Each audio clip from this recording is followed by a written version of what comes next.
how to travel the world as a professional musician. Welcome and much love, Trav here in Hawaii with Wendy Law, who is a professional cellist who's traveled. Where have you been? We wrote down the list and there's too many places. Hong Kong, New York, toured through Europe, cruise ships, South America, and I think that's a really special thing that I'm interested in learning about, and I think other people are as well. Thank you. To not just become a professional musician and not just travel the world, but to have amazing abundance and opportunities doing something that we love. Yes.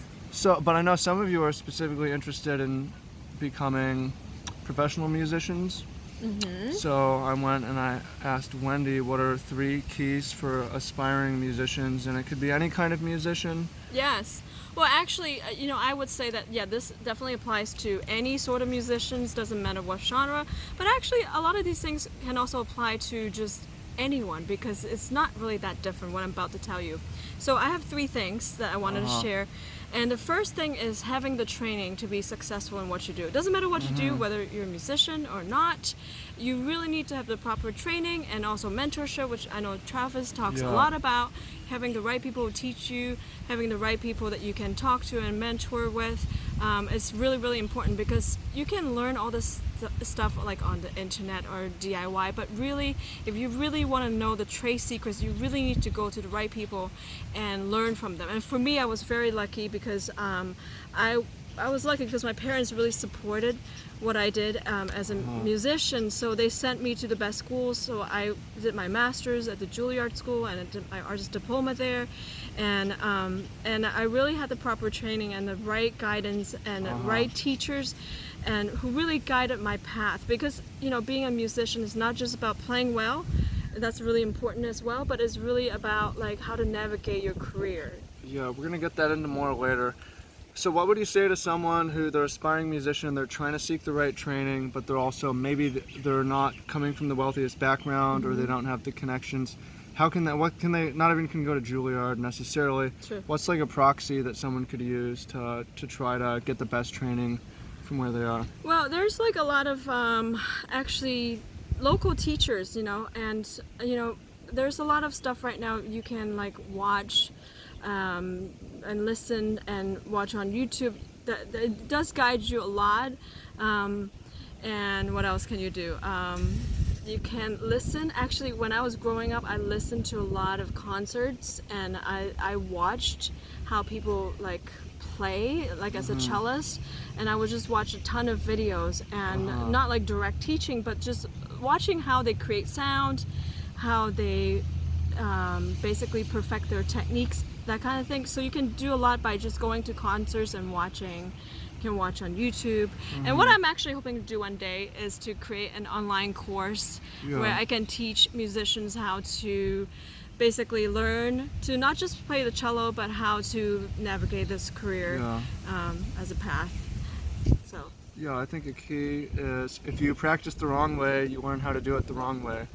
Yes. Right? So you need to the first thing you should do is probably do what you can with what you have to find the right way. So first key, what's the second key? The second key is having discipline. And for me, growing up, I consistently practice between 3 to 6 hours a day, without fail, every single day. Even pretty much get home from school and play. Oh, that's all I did. But but I have to say, I mean, it sounds like it's a lot, but it really got me from being just an okay cellist to a really, really good cellist. Right. And I mean, that's you're just world class, right? Thank you. Yeah, I mean, it seems that. Yeah, and it takes discipline. It takes like, knowing what you want, and then also seeing it in your head about like what your end goal is and how you want to sound, how you want to be, what kind of career you want, and then just really focus. And that includes having the discipline to not just practice, and that's really important, but also like thinking a lot. Like I used to do a lot of imagination growing up. Like I would literally imagine myself performing like all over the world and performing in on different stages, and I would like visualize that while I was practicing, and I think that Wow. really helped to manifest the kind of career that I have. I want to ask, in those 3 to 6 hours you're playing every day, you ever think about like your competition or what other people are doing, or I what other cellists did. are doing? I mean, not less so now, obviously, but when I was growing up, when I was young, I definitely was thinking about what other people were doing. But I was also just really interested in being the best that I could be, and I knew that I had a lot of potential as a musician, as a cellist. I had a lot to express and to share with my music, because music is very powerful. It can really change lives. It can move people. It can affect people emotionally, and so I understood the power of music. So I was always focusing on just thinking and practicing and about how I can translate that music into like emotion. So yeah, I mean both. I thought about my competition, but also thought about the power of the music. I wanted to ask, on a discipline topic, were there days where you just did not want to do it, but you did it anyways? Yeah, it's like brushing your teeth. I mean, are there days you don't feel like brushing your teeth? Yeah, I mean, probably should still brush your teeth. I brush my teeth at least twice a day, so it's sort of like you get up, you practice, or you brush your teeth. You just have to do it. It's not a matter of whether you feel like it or something. It doesn't matter what you do in life. You know, if you want success, it's not about how you feel. You just go, you show up, and you do it. You have to be a professional. A professional shows up every single day. That's right. Key number 3 to become a professional musician. Number 3, I would say perseverance. By the way, which side am I looking at? I'm right here. Oh, hi. Yeah. Perseverance. Actually, this word means a lot to me. My grandfather was a calligrapher, and before he passed away, I asked him to write the word perseverance in Chinese for me, which I hang in my living room. I look at Wow, it that's every day. amazing. Yeah, it's really amazing, and I love him, and I miss him terribly. But my whole family understood the idea of perseverance, and that's something that's been handed down to me, and I think that's one of the reasons why I have so much success, because the thing is, like, the path to success also means there are failures. There are times when things don't work out. There are times when you don't know what you're doing. There are times when you feel like you're failing. Yes. But the thing is being able to get up every day and just knowing the truth about what you want to achieve, and knowing the truth about what you can achieve, and you just keep going no matter what. And that's perseverance. It's like not looking at the what is, not looking at the current situation, and still keep going because you know what the end goal is. So like I talk a lot about that actually on my channel, if you guys want to check that out. Wendy Law. It's actually if you just put Diva Makeup Queen. Diva Previously Makeup I Queen. did makeup, but now I Okay. talk a little bit more about self-development, but I talk a lot about the end result and the end goal, and not looking at what is happening currently. And that's the perfect example of having perseverance, because when you have that, it doesn't bother you when something doesn't work out, when you're just things are not going well and you don't know what you're doing. You feel like you don't know what you're doing, but that's part of the path. You Right. get up and you do it all over again. I think that's a major key. Jim Rohn said, don't ask for it to be easier, ask for you to be better, right? You want it to be hard and there to be obstacles, because it means that not everyone can do it. And if you continue despite, then you have the odds heavily in your favor of succeeding. Yeah. So that's all great keys to achieving greatness, becoming a professional musician, or really becoming professional at anything. But I think we're all kind of curious about how you parlay that into being able to travel all around the world. How have you been able to do that? Because people want to do that. That's awesome. Yeah, I love traveling. I absolutely love it. One of the highlights of my career in the past couple of years, I would say, was being paid to travel around the world on cruise ships. So Lincoln Center, which is a major organization in New York, actually partners with this cruise ship line, and they build a stage on the cruise ship, and they hire musicians to perform like for 3 to 4 months at a time per contract. And I had the fortune to go to places like Norway, all the Mediterranean Europe, as far as like Greece, and all the way to Istanbul, just everywhere in the world. I was very, very fortunate, and it's something that I've always wanted to do. And one of the perks of being a musician is that you travel.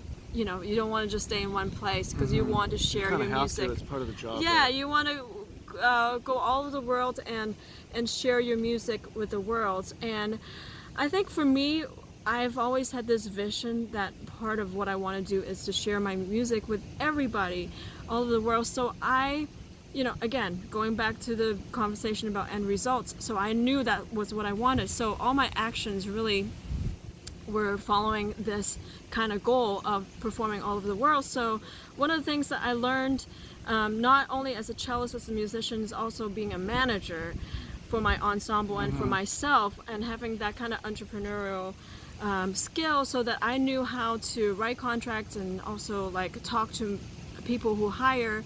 So I would actually reach out to different presenters, which means people that hire musicians and orchestras, and share with them my passion for music and what I have to offer as a cellist and as a musician.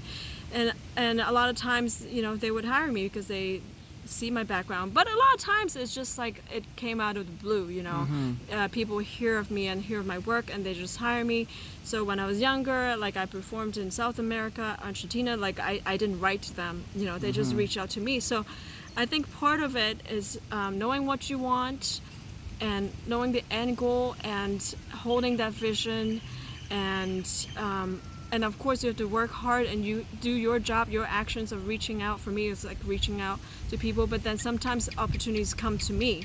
So your job is sort of to be ready when opportunities come to you. Yeah. Okay, so I wanted to ask about that because you talk about reaching out to presenters or being discovered by presenters. What role, if any, does professional networks or organizations, like being part of those or reaching out to those, or leveraging networks that you make along the way, what sort of role does that play? Oh, that's so important, and again, I stress that's true for all industries. Is like really is about knowing, like who do you know, because there are a lot of great cellists and musicians out there. They don't have to hire me. So, but what is great is that I am able to market my stuff, like, you know, online. You know, I've been doing social media for a long time, not just on music, but like on makeup in the past. So I have those skills. So, and I'm going to continue to do that. I'm coming out with a visual album in the very near future, and it will kind of showcase my skills as a cellist, and I'll have more visibility this way. But also, you know, I do join like conferences and stuff like that, and there's like this Chamber Music America conference. And you gotta pay and you gotta travel. And I go and just meet people, and I get in touch with colleagues. I, you know, sometimes throw parties or go to parties, musicians parties, and you talk to people. You just be nice and you let people know that you exist. Like that's really important, and that they know that the kind of work that you're doing. So everything, it's not just one thing, it's like everything combined. Okay, so just to summarize, how to become a professional musician: travel the world, professional musician. Training, seek the best training you can from the very start, and always go back to that. Be disciplined in your day, take action every single day, even if you don't feel like it. Perseverance, when things go wrong, you just continue on and you go over, under, through, or around. And then being social and networking and being part of groups, knowing what you and want, orgs, and reaching out to people and calling people and putting yourself out there. Just being active. Yeah, and definitely knowing what you want. Yeah, knowing what you want. Yeah, so thank you so much, Wendy, for enlightening us on that. And y'all should all, if you want more from her, go follow her on Instagram, Cellist Wendy Law. Cellist Wendy Law. Also Diva Makeup Queen. Diva Makeup Queen on YouTube. Yeah. And stay tuned for that album, I guess, huh? Yes. I will let you know when it comes out. All right, thank you. Bye, guys. Love you guys. Let me know what you think in the comments. Okay.